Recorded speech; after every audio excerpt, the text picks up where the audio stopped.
everyone, welcome to Plants and Politics. I have a very intriguing guest today, somebody I'm excited to talk about. This is Mike Ortega. He is a Anaheim, California resident, and he is actually a congressional candidate for California 46. That is the 46th district that is, I believe it's all of Orange County, not all of Orange County, but it contains residents all in Orange County. Is that correct, Mike? Yes, that's correct. The district is within Orange County. It composes Anaheim, Santa Ana, the city of Stanton, South Fullerton, and the west part of the city of Orange. Okay, so it's part of Orange County and LA County too, because Stanton is Stanton technically Orange County or LA County? Stanton's still behind the orange curtain. Oh, okay. I thought it was like one of those border cities. I couldn't picture it. Brea, I think Brea is the cutoff. Okay. So, and you are the son of immigrants, as I read. Are you first generation? First generation resident. First generation. My parents immigrated here from Ecuador and Puerto Rico. Saying that their English is rough is giving them a lot of credit. So I was the youngest of 8 children between the two of them. Wow. So it was a big, busy household. Today I have 24 nephews and nieces. Jeez. And 4.5 months ago, almost 5 months now, I had my first son. So I dropped the 25th cousin. Wow. Congratulations. Thank you. Thank you so much.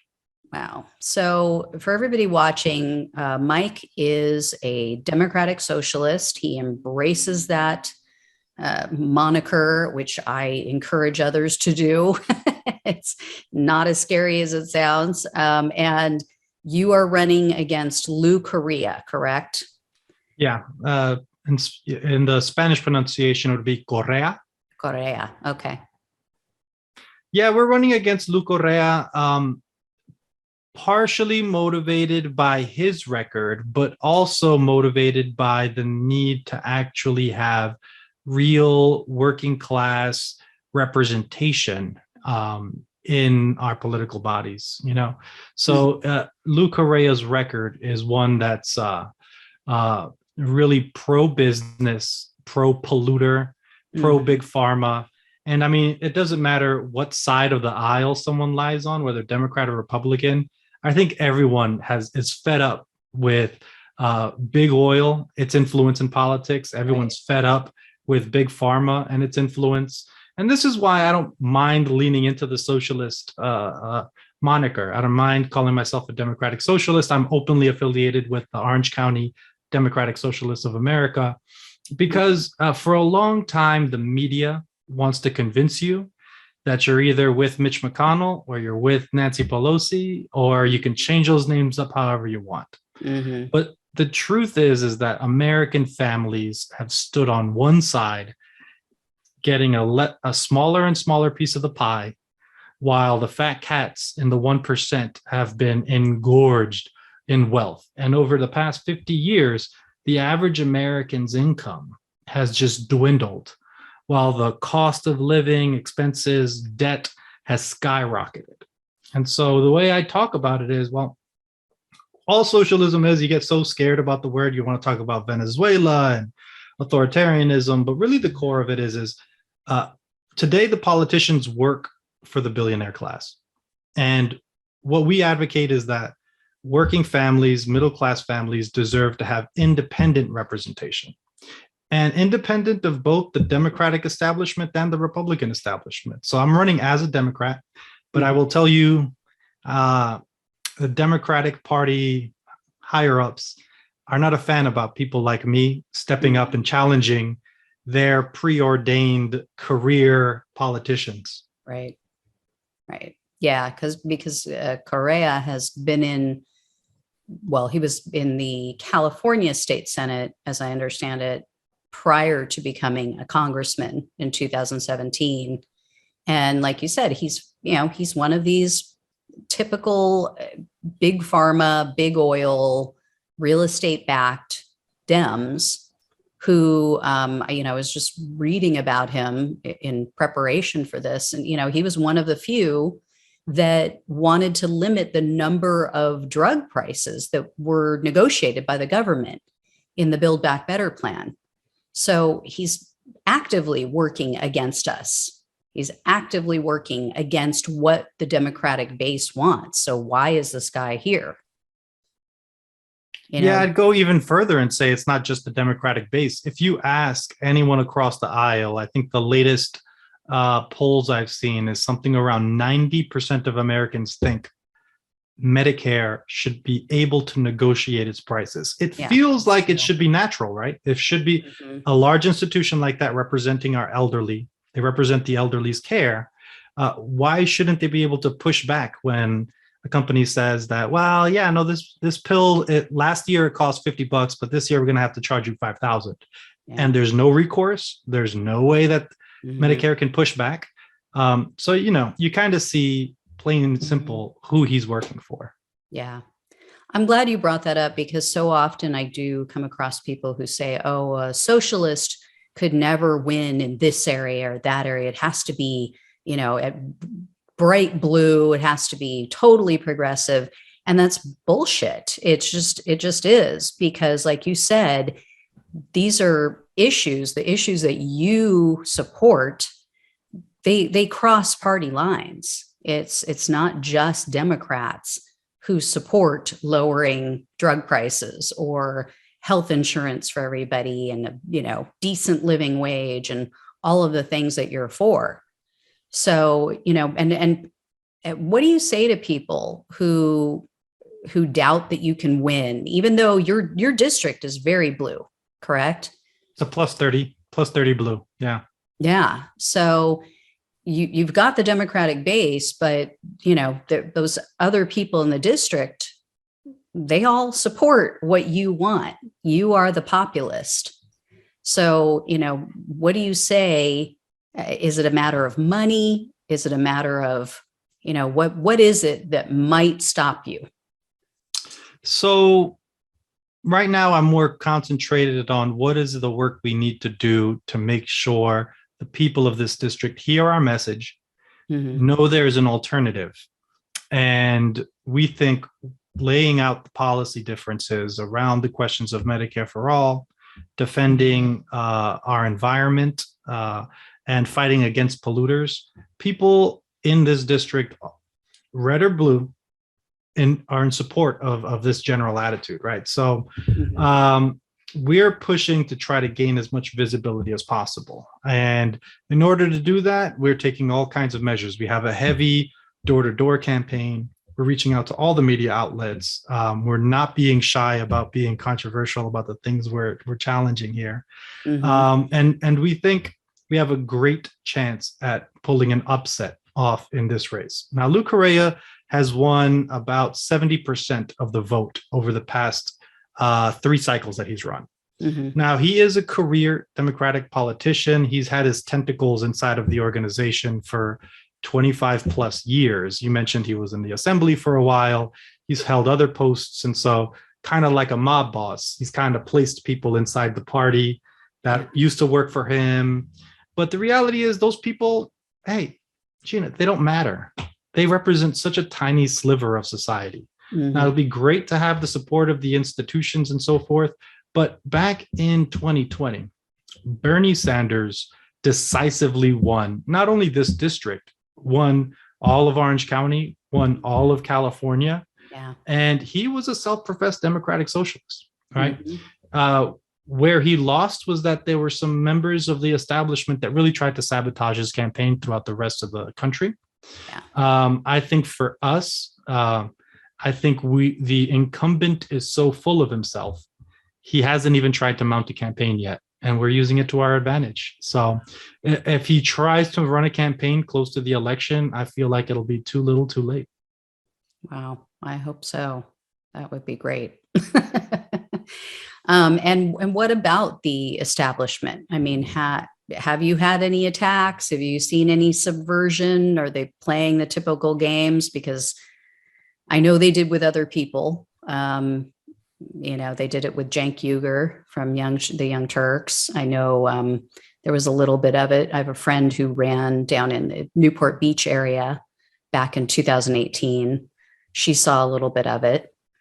Have you seen anything, witnessed anything so far?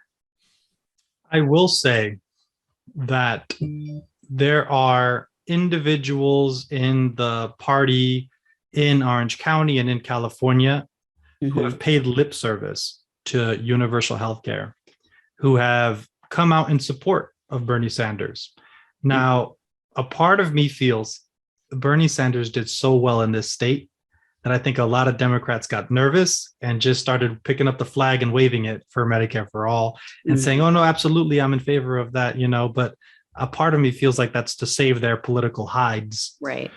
Now, in reaching out, there are a number of people that are fed up with this quid pro quo cronyist style politician that Lou Correa represents. Like, they're fed up with it. And this attempt to kind of treat a political office as though it was your own personal career, your own personal mafia, if you would, right? And through intimidation, through back alley deals.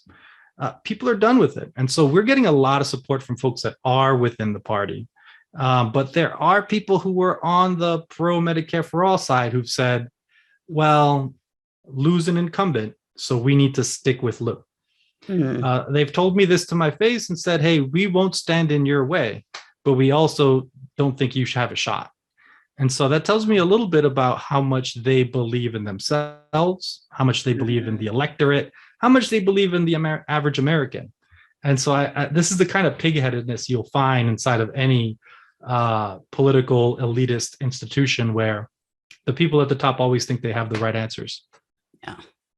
It's unbelievable to me. I mean, it's the only job on earth, really, where you can do the complete opposite of what your boss wants, meaning we, the people, their bosses, and you still get to hold on to your position and your job and pull in almost $200,000 a year to do it. It's unreal. Well, more than that, because that's just like the base salary, right? I mean, there's a whole operations budget, there's a whole travel budget, there's a lot of our money from our taxes that go into supporting these individuals who'll turn around and say, public government is all socialism. But at the same time, they're taking public government money, the best healthcare money can buy, and we're the ones that are bankrolling the whole operation. Right, right. Yeah, we're not entitled to have what they have. We're not smart enough, right? We didn't work hard enough. Yeah. I mean, and you're a perfect example of, the antithesis of these career politicians, like you were saying, these, corporatists that are in office. I mean, you put yourself through college, you have a working class background, you organized a union, as I understand it, right out of high school. You were homeless for a while, lived in your car while you were going to college.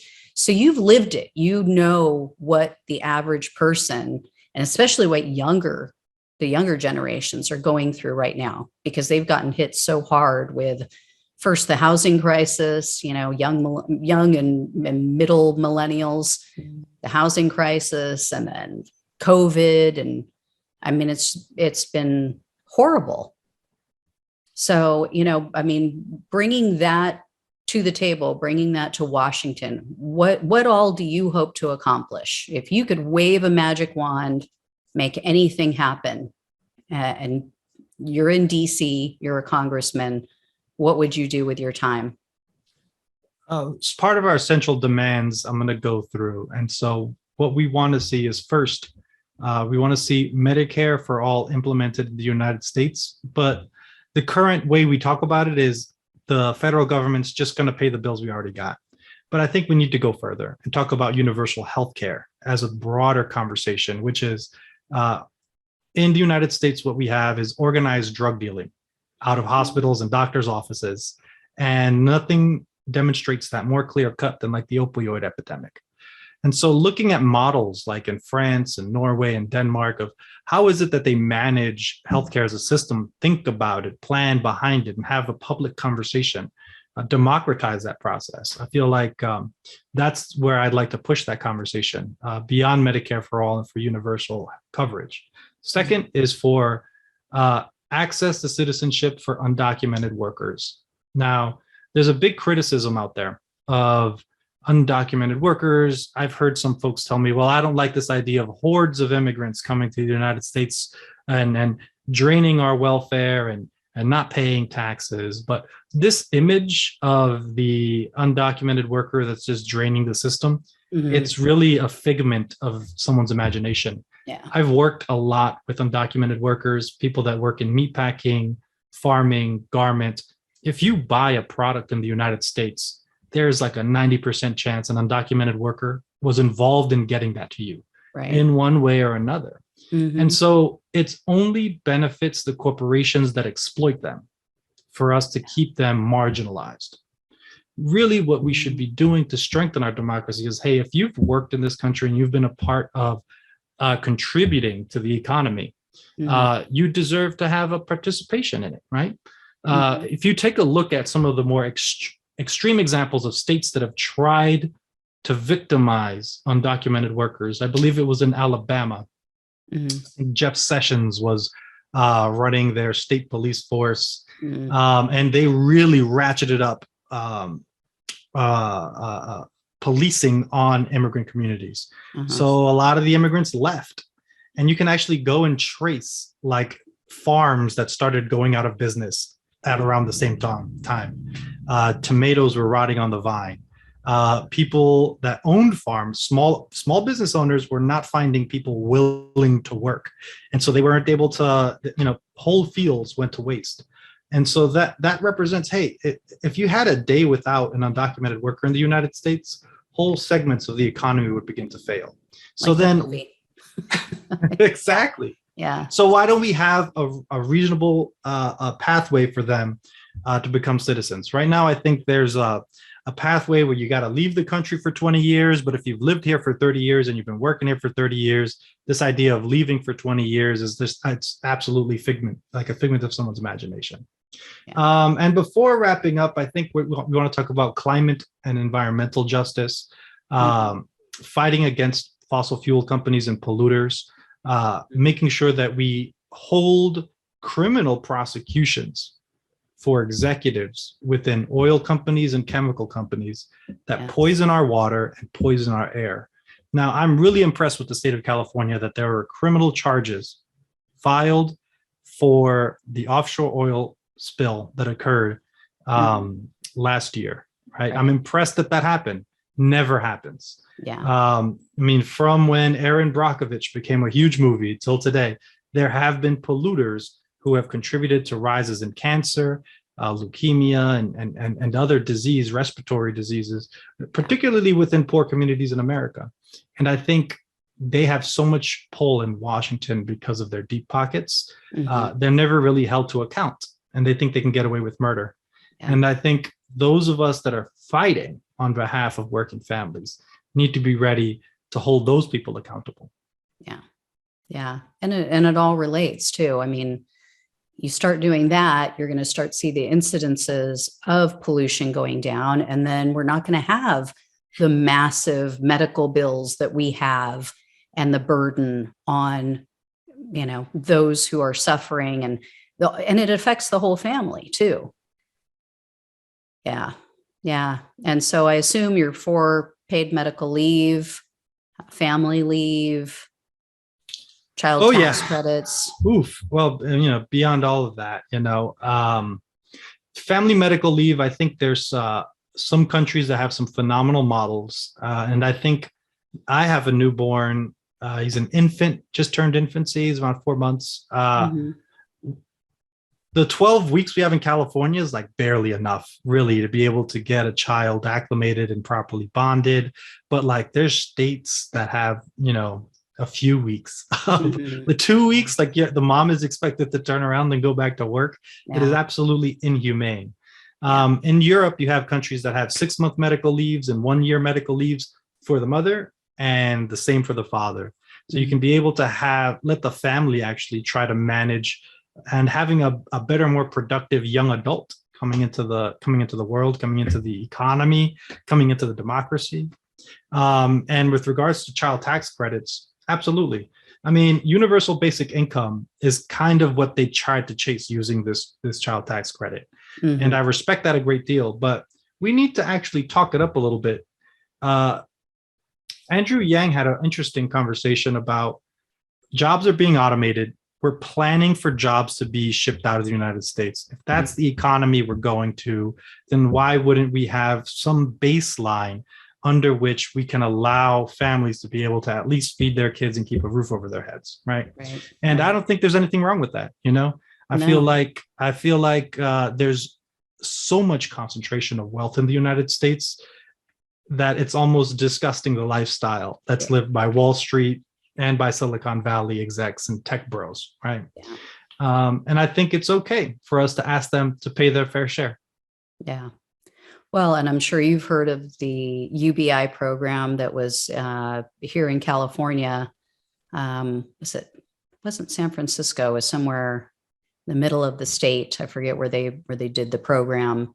It was wildly successful, and they found that people actually got back on their feet versus, this whole horror picture that many on the right and even some on the left paint of, all these people are going to be lazy. They're going to spend it on drugs, or they're going to waste it. And instead they were going out and getting new jobs because it afforded them the ability to have transportation, to get a new outfit, to, actually be able to re-enter society in a lot of ways. So it was hugely, hugely successful. So yeah, I'm 100% behind a UBI as well. Now you have gotten attention from some pretty big names. I know Marianne Williamson mentioned you on Twitter. Have you actually had an endorsement from her? Or is she... So we're endorsed by Marianne Williamson. We're also endorsed by Blue America, Howie Klein, Down with Tyranny. These are some of the progressive groups that are really trying to push real progressives who kind of really live and demonstrate their values. And so Marianne has been phenomenal. She works with a whole crew of candidates. You can go through her website where she has this candidate summit, where she tries to present, hey, these are the candidates that I've vetted personally with my network who are not careerists, right? We're not out here trying to just make a name for ourselves or sell a book, but we're interested in being active agents of change. And so I admire a great deal what she's done, because there's other groups that are out there. There's other political action committees and lists that exist, but she's really gone out of her way. And she just has such a positive energy that it's really, really inspiring to the rest of us that, she doesn't need to do this, right? She has her own influence. She has her own media, but this is for us, helping us become successful. So I love it to death. So we're on the eve of some other really great endorsements. So stay tuned. Okay. And are you officially a Justice Democrat? No, not yet. Not yet. So give it some time. It looks like they're concentrating heavily on the Texas race. If you look, they're pushing the Jessica Cisneros case and the Greg Casar race down in Austin. And I respect it because that is the first primary of the year. And the primaries of the year are kind of scaffolded, but having strong progressive wins at the beginning will have massive impact for later in the year in terms of the narrative, what's talked about in the media. So I get it. There's other organizations that are also concentrating on the Texas races. And so I respect it. I appreciate it a great deal. But we look forward to working with the Justice Democrats and other organizations if they choose to come around. That's awesome. Yeah, they're doing great things too. And I understand what you're saying about getting mainstream media portraying the right narrative, because it really is the tail wagging the dog so often. I mean, they really, like they did with Bernie, they tell everyone who can and can't win, and then people believe it because they're just hearing it over and over and over again, 24 hours a day on these networks. It's disgusting. Shouldn't be that way. They should be listening to us instead of telling us, but but that's why we have shows like yours. And this is something that's True. important about this generation. We don't need to rely on their media anymore. Yeah. I mean, CNN, if you look at their numbers, I think they had, last I've heard is that they're around 400,000 viewers, which I mean, if those are the views you had on YouTube, you know, I don't know if you'd be a nationally syndicated program the way that they are. I feel like CNN's just on at gyms and at bars in DC. You know, no one's really watching CNN at home. So it's important for you to do this work. And so I respect it a great deal. And I'm really grateful to be here with you.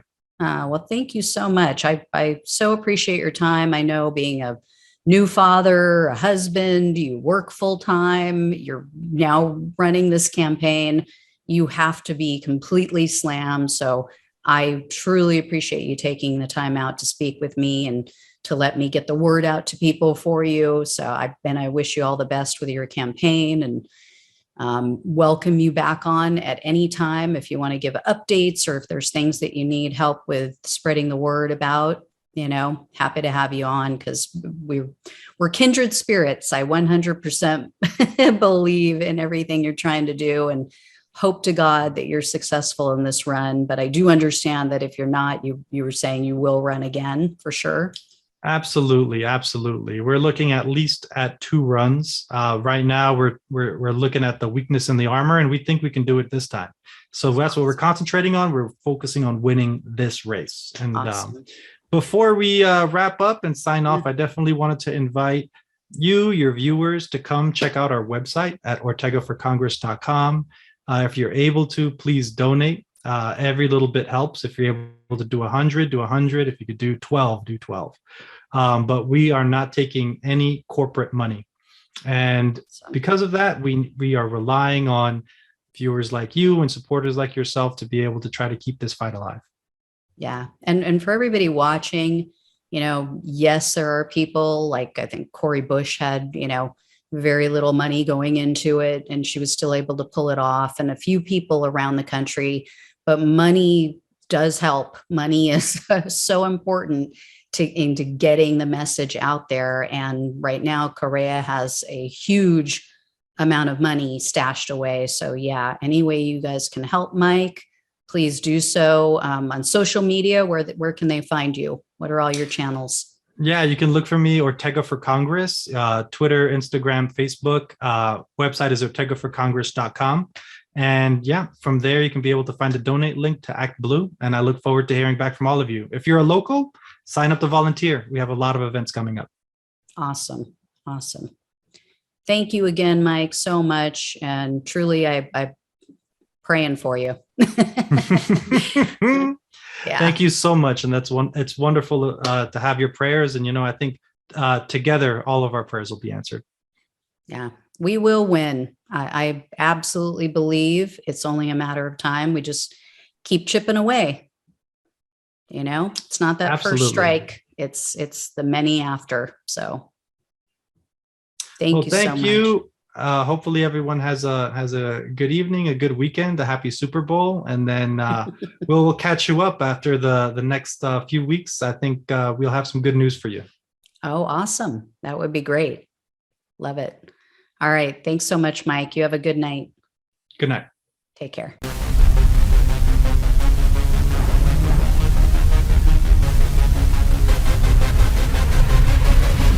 Yeah.